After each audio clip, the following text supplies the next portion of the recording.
ఆ కాలాన్ని మన దేశ రాజకీయాల్లో చాలా ప్రముఖమైన కాలంగా ఎందుకు చెప్తున్నానంటే ఆ కాలంలోనే మనకి ఇందాక సీతారాం గారు చెప్పినట్టు చాలా ప్రముఖమైన చట్టాలన్నీ జరిగినాయి అప్పుడే.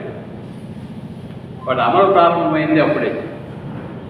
ఇందాక వారు చెప్పినట్టుగా ఈ గ్రామీణ ఉపాధి కార్యక్రమం కానీ, సమాచార హక్కు చట్టం కానీ, విద్యా హక్కు చట్టం కానీ, ఆహార భద్రతా చట్టం కానీ చాలా ప్రముఖమైన ఇవన్నీ. వీటన్నిటినీ వామపక్షాలు రూపొందించినటువంటి ప్రత్యేక కార్యక్రమంలో ఇమిడి ఉన్నాయి. కనీస మినిమం ప్రోగ్రాం ఇమిడి ఉన్నాయి. ఆ కార్యక్రమ రచనలో యేచూరి గారు చాలా ప్రముఖమైన పాత్ర పోషించారు.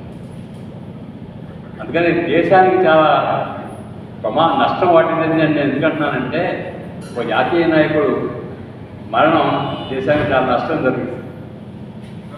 అందరి ఉజ్వలమైన కాలంలో ప్రముఖ పాత్ర వహించినటువంటి